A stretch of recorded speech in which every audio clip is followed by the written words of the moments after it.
तो present indefinite tense की अब एक्सरसाइज देख लो। ये अपने आप पहले प्रैक्टिस करना है, उसके बाद इस वीडियो में से देख के लिख लेना, ठीक। वह कक्षा में नहीं बैठता है, तो इसमें कौन नहीं बैठता? वह क्या हो गया? सब्जेक्ट, तो ही, ठीक। अब मैंने बताया था नहीं वाले में डू या डस नॉट आता है, तो ये एक सिंगल है तो डस आएगा, डस नॉट, ठीक। ही डस नॉट। अब वर्ब क्या है इसमें? बैठना, बैठना क्या कहेंगे? सिट, ठीक है। तो वह की मीनिंग आ गई, नहीं की आ गई, बैठता है की आ गई, कक्षा में, in the class, in the class, आ गई बात समझ में? तो ये वाक्य इस तरीके से बनेगा। अगला देखो, आगे वाक्य देखो। ये वाक्य दे रखा है, हम अपने माता पिता का कहना मानते हैं। तो सब्जेक्ट क्या हो गया? हम, वी, ठीक। अब कहना मानना को कहते हैं ओवे, तो वी ओवे, ठीक, आ गई। अब किस किस की बची? अपने माता पिता का, तो वी ओवे आवर, माता पिता को एक साथ क्या कहेंगे? पेरेंट्स, तो वी ओवे आवर पेरेंट्स, ठीक है। अगला देखो, चिड़ियाँ आकाश में उड़ती हैं, तो चिड़ियाँ, इसमें चिड़िया के बारे में बात हो रही है, चिड़िया सब्जेक्ट हो गया। द बर्ड्स, ठीक, फ्लाई, उड़ना क्या कहेंगे? फ्लाई, तो द वर्ड फ्लाई, ठीक, in the sky, in the sky, ठीक है। ये इसका वाक्य बनेगा।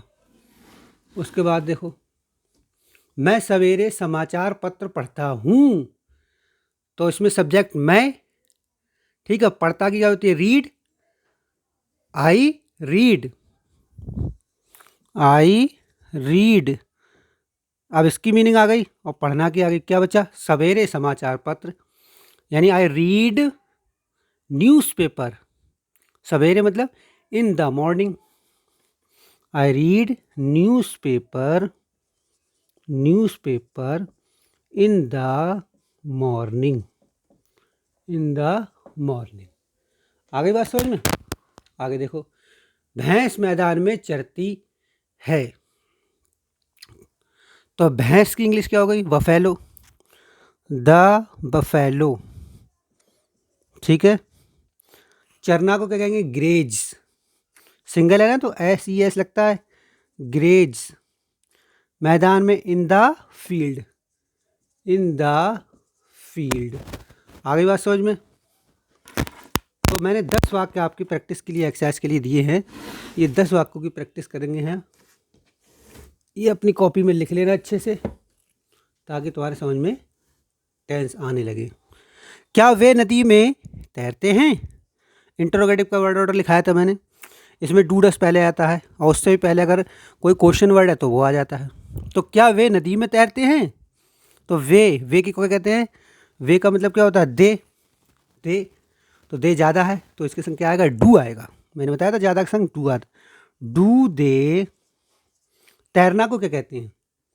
स्विम, सिंगल, ज़्यादा है तो आई एस या एस को मसला ही नहीं है इसमें, तो डू दे स्विम, ठीक।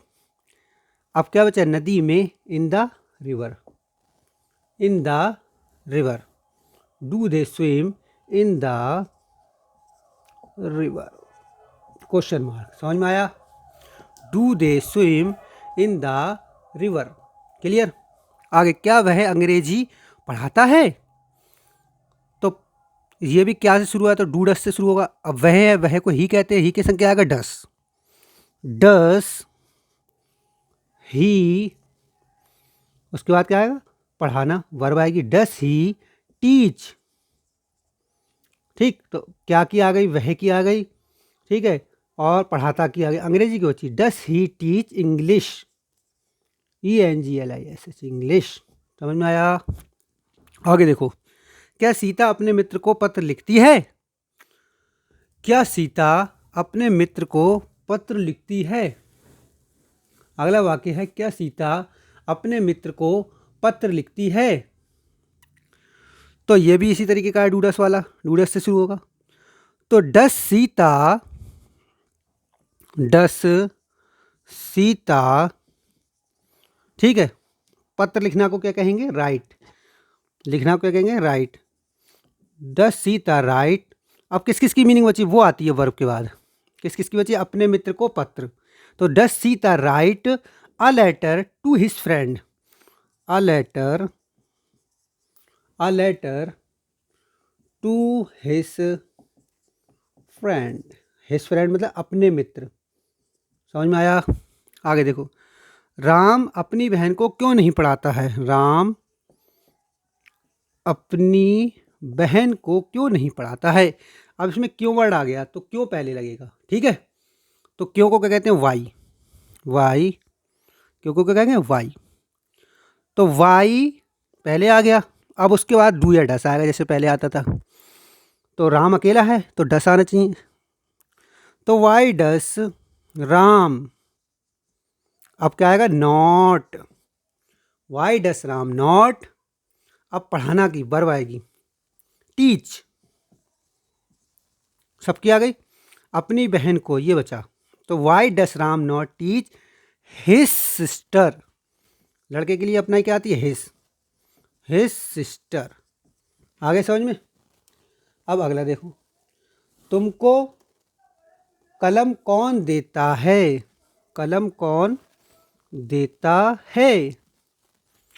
तो तुमको कौन, इसमें कौन पहले आएगा। कौन को यहाँ पर लगाएंगे हु। तो ये हु वाले वर्ड, वाई वाले वर्ड पहले आते हैं, क्वेश्चन वर्ड। तो हु। अब हु वाले में एक बात याद रखना, डू डस नहीं आता है, ठीक। सीधे वर्ब लगाएंगे।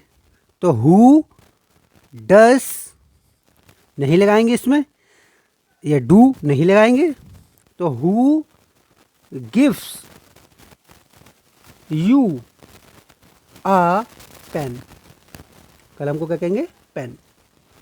Who gives you a pen, ऐसे नहीं लिखेंगे who does give you a pen. Who gives you a pen, ये बेटर सेंटेंस है, ठीक है। ऐसे करके ये एक्सरसाइज पूरी बना लेना। इसके अलावा एक्सरसाइज 2 में हम कल फिर और 10 टेंस आपको प्रेजेंट इंडेफिनिट के ही कराएंगे।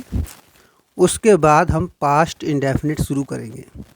इस तरीके से एक्सरसाइज कराते हुए सारे टेंस जो 12 के 12 टेंस हैं वो प्रैक्टिस कराएंगे, ठीक है। और उसके बाद स्टोरी बनाना भी सिखाएंगे, और ग्रामर को आगे ऐसे कंटिन्यू रखेंगे। ग्रामर में जितनी भी चीज़ें वो भी धीरे धीरे पढ़ा देंगे, ठीक है।